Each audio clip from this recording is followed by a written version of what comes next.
Hi everyone, this is Benita Moyers, the Happy Tech Teacher, and today we're going to talk about inserting videos into Google Slides. So the first thing you're going to do is start with the slide that you want to have a video included. You're going to go up to the word Insert, and you're going to click on the word Video. Now this is going to open up a dialog box, and you're going to have three choices. You're going to have the choice to search YouTube directly from the Google Slides document, or you can go and paste in a URL of a video that you have found, whether it's on YouTube or some other site.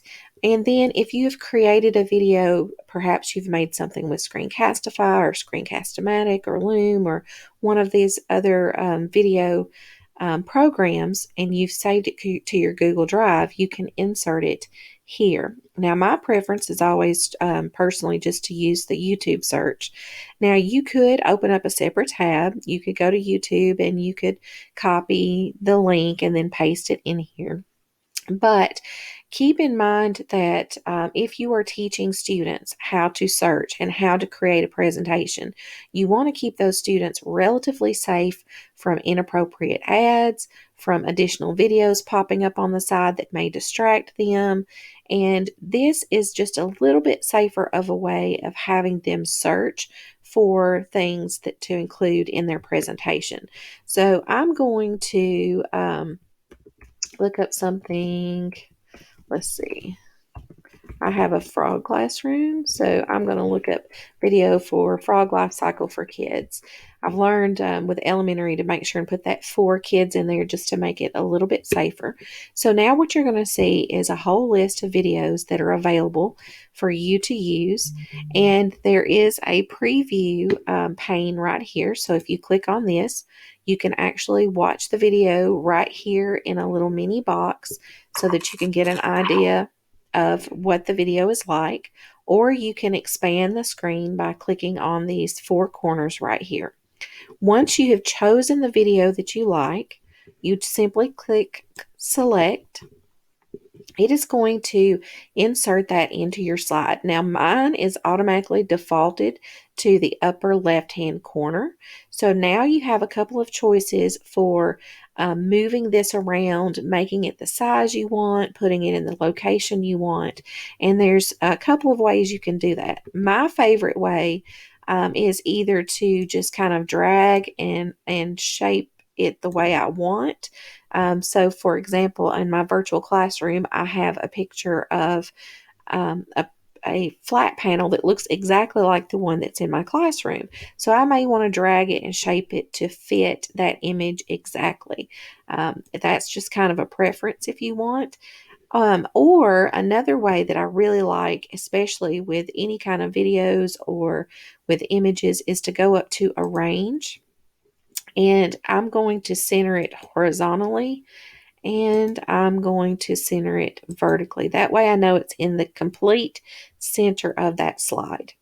Now, if you noticed over here on the right, when I put this video in, a format menu opened up on the side. Number one, it has video playback. It also has size and rotation, position, and drop shadow. So if you didn't want to manipulate the video the way I did, you can actually go into the position tab. You can tell it left or center, or you can get very, very specific and put in the X and Y axis of exactly where you want it to be. There are some people that are very specific with their presentations, and they want it to be very, very precise so that all the slides match and in the same shape and size and format and that kind of thing. I usually don't get very picky with this for a school presentation, but if I'm presenting to some professionals, I might want everything lined up in the exact same size, shape, and things, and you can do that over here in this format option. If you have closed this box and you need to go back in and do some adjustments, just right click the video again and click on Format Options right here, and that dialog box will pop up again. Now in the video playback options, you can view the video again here. And there's two reasons for this. There is actually a built-in editor, which is really nice, right here in this format box.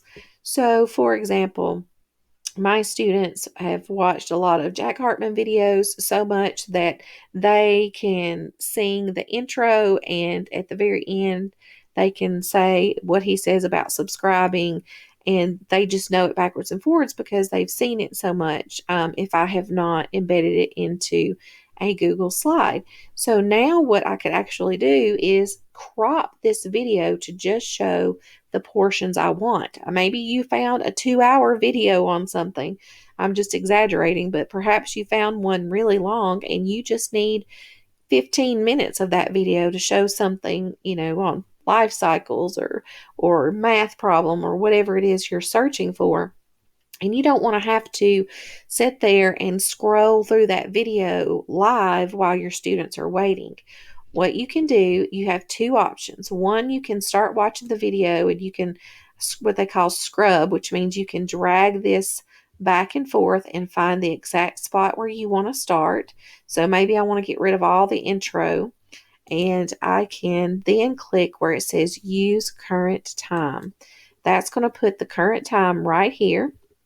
And then maybe I want to crop off some of the ending as well. I can click current time again. And now, whenever this plays back on my screen, it is going to cut out the first and the last part of that video as I told it to here. I can also click on autoplay when presenting. So the minute that student or I click on this slide, the video will start playing. I won't have to hit the play button or anything. It's automatically there. Now the mute audio, I've had questions before about why in the world would you want to mute the audio on this video? Well, maybe you found a really great video. The images are awesome. Maybe the narrator is just not that great, or maybe there's something different that you want to say about that video. So you could mute the audio, let the video play, and then you can record your own voice and insert that as an audio file, which would come up with a little speaker, and you can turn that on to play as well. And so that's one of the options that you have, is to mute that audio. The next section is that size and rotation that we talked about. So you can change the width, the height, the scale. You can lock the aspect ratio, so when you are dragging on your own, it doesn't totally distort the video. And one of my favorites is the drop shadow. So if you click on this, it is going to create a drop shadow at the bottom. I do this a lot with images to make it look almost three-dimensional, like the image is kind of popping up off the screen. So what I'm going to do first, you have choices of color, transparency, angle, distance, and the blur radius. I'm going to change this to a very bright color just so you can see how each one works well. And I'm going to start with distance because I really want to exaggerate this a lot so that you can see. So this is the drop down shadow now. So it's red, it's reflecting down at the bottom. I can change the transparency, so I can make it really, really dark. I can make it very faint and light. I can also change the blur radius. And what this does is, instead of it being really sharp and boxy, it just kind of gives it a blurry, shadowy effect. And then I can also do the angle. So the angle makes it change from, side and top to a different side and the bottom, just depending on where you put it on this line. So you really just kind of play around with it and find the setting that works the best for you and what makes it look good for you. So you can start with a really big distance just so you can see your colors and your effects if you want to, and then tone down the distance a little bit where it's just slightly shadowy right there. And that just gives it a little bit of a nice effect visually, and looks a little bit more professional when you do some things like that. So those are the different format options that you have for videos. Now, with that being said, on videos, you do not have to just have that video in the presentation. If you want to create one of these virtual classrooms that everybody's creating with the Bitmojis and the furniture, and maybe you want to connect a video to a book or to an object within that virtual classroom. If I go into, I'm going to make a different presentation. So let's say this is my virtual classroom, and I have inserted a picture. So I have a froggy themed classroom. So I'm just going to do frog clip art because I usually love to read a froggy book at the beginning of the year. So let's pretend this is the book cover, or an object. Maybe it's a frog in my screen, something like that. And I have my classroom all maybe set up, and I want them to be able to click this and go directly to this video. Here's the cool thing. I don't have to put that video in their presentation. I can actually store it in a separate presentation on my drive that they can open up and view the video, and they won't see it over here, and this won't get bogged down with tons and tons of slides. What happens when you create a slide is it creates its own unique URL address. So if you copy the URL address, you are able to link that slide to other objects and slides. So if I want this video that we embedded right here, and I want that from when they click the frog, I can copy this URL. I can go back to my frog and highlight it so it's in edit mode. Then I can click on this link right here. And I'm going to just paste in the URL code for the video and hit apply. So now you're going to see down here, of course, I didn't title the presentation, so it's saying untitled. So now if I click on this presentation and the students click on that frog, it is going to take them to my other presentation with the video in there. So some people don't like a whole lot of slides being sent to the kids. That's one option. I have also sometimes just had all the videos at the bottom of my presentations, and that way they stay in one slide. If you do decide to do something like this and you want them to be able to go back to the original presentation, you can simply add a home button. So I like to add home buttons to mine. And the home button, and actually, let's see, where'd it go? The home button would be on a lot of my slides, actually. I like to make it very simple for them to get back so they do not have to scroll back through over here on the sides, and they can quickly go back and forth. And you can do a search right here for home buttons and find one that you like. And I would advise using the same one for every slide, something that the students will learn to recognize that, hey, that means I'm going back to my original slide every time. There's lots of different ones in here you can scroll through, and it doesn't even have to be one with a house. You can just train them with different things, different objects if you want. It could be a number, a picture of your classroom, you name it. But what I would do, so if this is my home and this is what I want them to go back to, I can put that in this slide as well. And I'm going to have it in the corner, and I want them to go back to, this is my big home. I've got two of these open. I need to close it. So I want them to go back here. So I'm going to copy that link. So when they're through with the video, they would click on the house, and that will take them back to the other presentation. So I'm going to put this back in present mode. Now if I click it, they're going to go back to the original presentation. So I don't do a whole lot of separate presentations, only if it's just really getting bogged down with a lot and I don't want students or parents overwhelmed, because it does sometimes open up, depending on your Chrome settings, it could open it up in a new window like it is doing with mine. But I want you to know that option, because there are a lot of people that really want to store some of their stuff in a separate presentation and they want to link it to another presentation. And even if I copy this slide and I go to put it into this one if I try to paste this slide in here, because sometimes I want to combine presentations, you're going to see that it's going to ask you, do you want to link this back to the original presentation or not? So it's already built into Google to kind of link things back and forth and make it easier to go back and forth for you. So those are just some choices there. You can build all of it in one slide if you want to, just like this.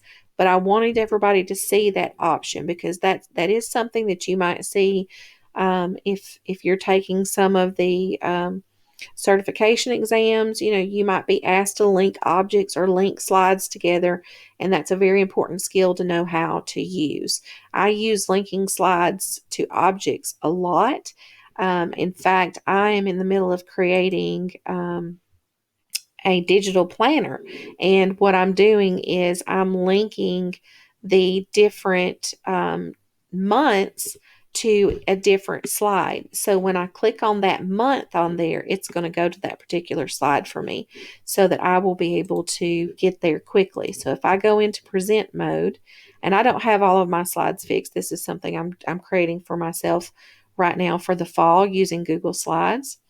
And then I'm going to insert it into my GoodNotes in my iPad. But if I click on, I'm trying to think which one I have some things in here for. I don't think I have all my links in. Here we go. I've got this one in here.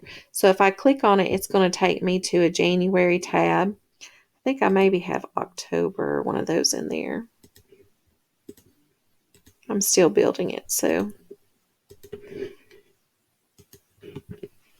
I may not have those in there yet.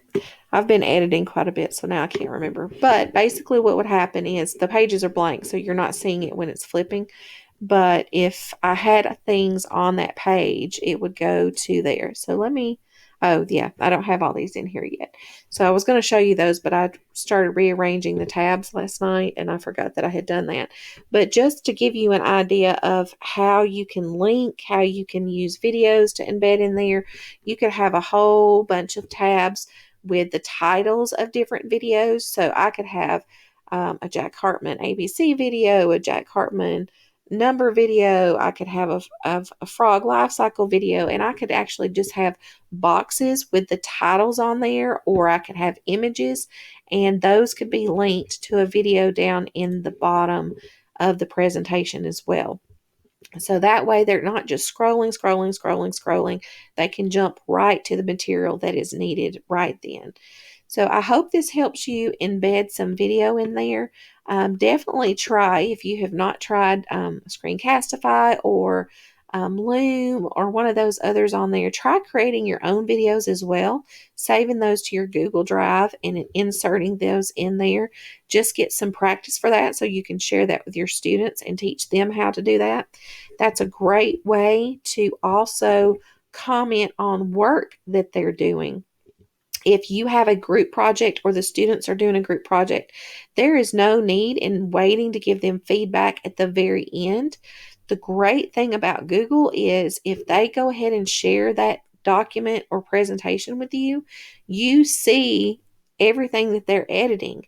You can leave comments in there and let them know what you think about that work. So you can click on this comment box and you can leave them a text, or you can embed a little video that you've recorded on Screencastify or something and say, hey, I really like what you've done with this slide, but maybe you need to adjust the font, or maybe you need to check your sources, or are you sure this is the best video for this topic? So they can actually hear your voice and see you give that feedback, and it makes it more personal, and you could even show them and demonstrate something on the screen on the video to share with them, and then that video can be removed later after they have made the edits or correction. So it's a great collaboration tool to be able to insert videos and comments into each other's presentations if you are in a group project mode. So I hope this has helped you with the videos. I know this is a question I get a lot. People ask me about the videos and the audio and things like that. You can create audios and put in there with that, like we mentioned before.